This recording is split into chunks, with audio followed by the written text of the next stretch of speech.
మహాగణాధిపతయే నమః. ఓం గురుభ్యో నమః. ఓం శ్రీమాత్రే నమః. అరుణాం కరుణాతరంగితాక్షీం ధృతపాశాంకుశపుష్పబాణచాపాం అనిమాదిభిరావృతాం మయూకైః అహమిత్యేవ విభావయే భవానీం. శ్రీమాత్రే నమః. ప్రేక్షకులకి ఆ లలితాంబిక అమ్మవారి యొక్క అనుగ్రహం పరిపూర్ణంగా కలగాలని మనస్ఫూర్తిగా కోరుకుంటూ మనం ఈరోజు చాలామంది ఇప్పుడు బయట జరుగుతున్నటువంటి సంఘటనలకి భయపడుతూ ఉన్నారు. ప్రయాణం చేయాలంటే భయం.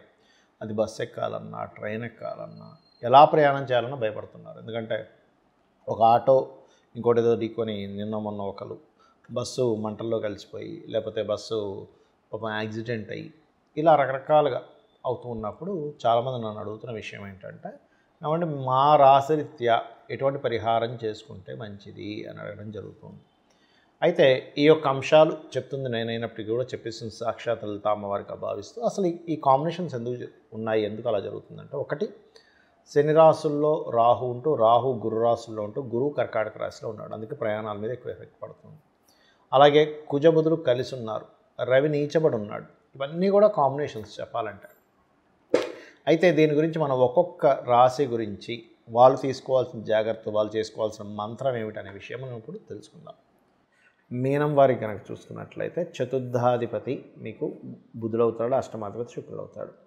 ఈ శుక్ర బుధుల యొక్క కలయిక, లేదా ఈ శుక్ర బుధులు ఇంకో గ్రహానికి పోర్ట్ఫోలియో ఇచ్చి, ఎందుకంటే ఒక్కొక్క జాతకం బట్టి మారిపోతుందండి, ఇచ్చినప్పుడు ఆ గ్రహాల యొక్క కలయిక ఉన్నప్పుడు మాత్రమే చతుర్థ అష్టమాధిపత్యాల వల్ల యాక్సిడెంట్ యోగం అనేటువంటిది ఫామ్ అవుతుంది. నెగటివ్ ట్రిగర్ చేస్తూ ఉంటుంది పాపగ్రహాలతో ఉంటే. పాజిటివ్ మంచి గ్రహాలతో ఉంటే పాజిటివ్ ట్రిగర్ చేసినప్పుడు అది ఆస్తి ప్రాపర్టీ యోగాన్ని కూడా ఇస్తుంది, పూర్వీకుల ఆస్తులను కూడా ఇస్తుంది అక్కడ. అయితే ఇక్కడ మీకు ప్రస్తుతం ఏంటంటే, మీకు ఏలినాటి శని నడుస్తుంది కాబట్టి లగ్నంలో శని ఉండడం వల్ల ఇక్కడ ఎలాంటి వాటి వల్ల ఎక్కువగా జరుగుతాయంటే, ఇప్పుడు ఒక వ్యక్తి పలానా ప్రదేశానికి పలానా సమయంలో వెళ్ళాలి.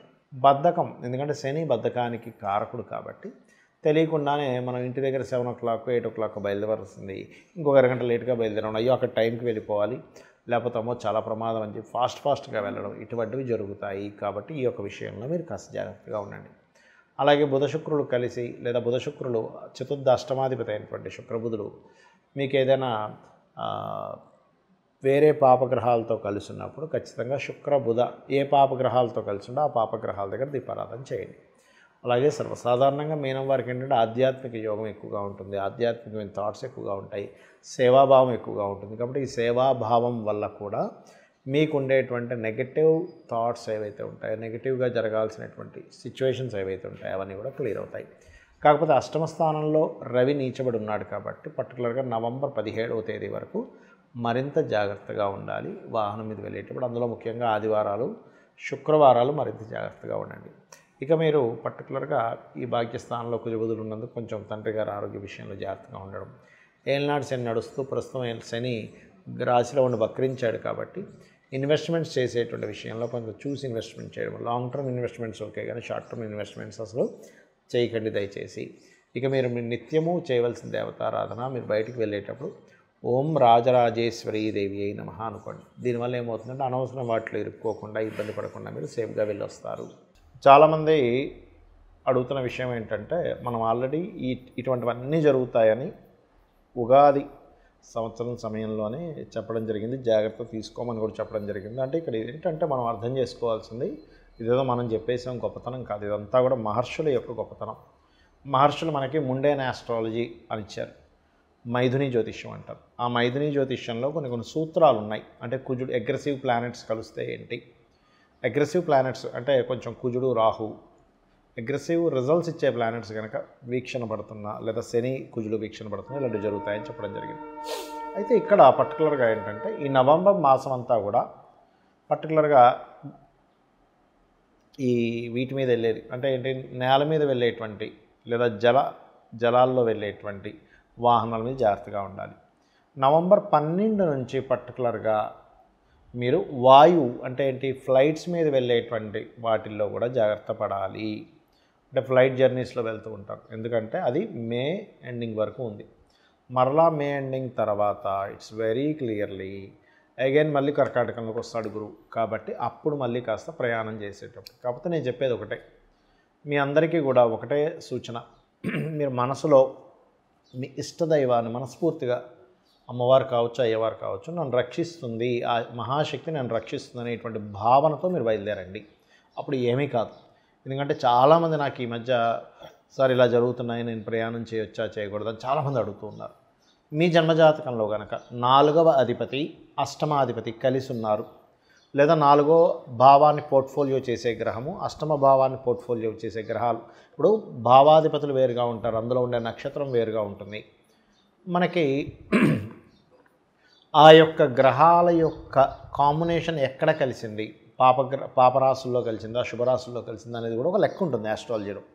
అలాగ మీకు గనక 4th లార్డ్ 8th లార్డ్ కలిసి ఉంటే ఖచ్చితంగా ఆ గ్రహాలకు సంబంధించినటువంటి దానం ఇవ్వండి. అంటే సింపుల్ ఎగ్జాంపుల్, రవి అనుకోండి గోధుమలు ఎరుపు రంగు వస్త్రం, చంద్రుడు అనుకోండి బియ్యము తెలుపు రంగు వస్త్రం, కుజుడు అనుకోండి కందులు ఎరుపు రంగు వస్త్రం, అలాగే బుధుడు కనుక అయినట్లయితే పెసలు గ్రీన్ కలర్ వస్త్రం, గురువు అయితే శనగలు ఎల్లో కలర్ వస్త్రము, శుక్రుడైతే బొబ్బర్లు వైట్ కలర్ వస్త్రము, శని అయితే నువ్వులు బ్లూ కలర్ వస్త్రము, రాహు అయితే మినుములు సిమెంట్ కలర్ వస్త్రము, కేతు అయితే ఉలవలు మల్టీ కలర్ క్లాత్. ఇలాగా ఒక్కొక్కసారి మన రాహుకేతువులకు ఓన్ హౌసెస్ ఉండవు కదా, అంటే అవి ఏ రాశుల్లో ఉంటే ఆ రాశి యొక్క తత్వాన్ని అవి తీసుకుని ఉంటాయి. అది ఏ గ్రహమైనా బట్ రాహుకేతువులకు ఓన్ హౌసెస్ ఉండవు కాబట్టి ఈ రకంగా తీసుకోవాలి. అయితే ఇందులో కనుక మీకు ఉదాహరణకు ఉచ్చస్థానంలో ఉన్నాయనుకోండి, ఏం కంగారు పడకండి, అది ఒక రకంగా ప్రాపర్టీ యోగాన్ని కూడా ఇస్తుంది. కాకపోతే ఎంతైనా 4-8 కాంబినేషన్ అనేటువంటిది కేవలం మీకు యాక్సిడెంట్ అనే కాకుండా కొంచెం మీ మదర్ యొక్క హెల్త్ విషయంలో కూడా చూసుకోవాలని దాని యొక్క అర్థం. అంటే తనకి ఏదైనా చిన్న చిన్న సర్జరీస్ మంచి ఫ్రూట్ఫుల్ సైన్స్లో ఉంటే ఒక్కోసారి చూడండి, మనం ఏదైనా చిన్న సర్జరీ ద్వారా లాంగ్ టర్మ్ ప్రాబ్లం పోగొట్టుకోవచ్చు అని చేయించుకుంటారు. సమస్య కాదు అది, చేయించుకుంటుంటారు. అటువంటివి కూడా పనికొస్తాయి ఇక్కడ. అయితే ఇక్కడ మీరు మరి ఏమిటండి ఇప్పుడు ఫ్లైట్ ఎక్కుతాము, ఫ్లైట్ మీరు నవంబర్ 12 తర్వాత నుంచి ఫ్లైట్ రిలేటెడ్ సంబంధించిన ప్రయాణాలు కూడా జాగ్రత్తగా ఉండాలి అని చెప్పి మరీ ప్రత్యేకంగా చెప్తున్నారు కదా. మరి ఏమిటి అంటే నేను చెప్పేది ఒకటే గుర్తుపెట్టుకోండి. ఇక్కడ మీరు ఎందులో ప్రయాణం చేసినా మీరు చూసుకోవాల్సింది ఒకటే, మీ జన్మజాతకంలో ఆయుష్ కనుక బలంగా ఉంటే, మనం చూడండి ఆ రోజు ఒక ఫ్లైట్ పడిపోయినప్పుడు ఒక అతను మాత్రం ఏదేదో ఫ్రెష్గా అప్పుడే స్నానం చేసి బయటకు వచ్చినట్టుగా వచ్చేసేట అక్కడికి నడుచుకుంటూ. అంటే ఏమిటి, అతనికి ఆయుష్ ఉంది. మొన్న జరిగిన బస్సు యాక్సిడెంట్లో కూడా కొంతమంది బ్రతికారు, కొంతమంది పాపం చాలా బాధాకరమైనటువంటి అంశం, అది మరణించారు.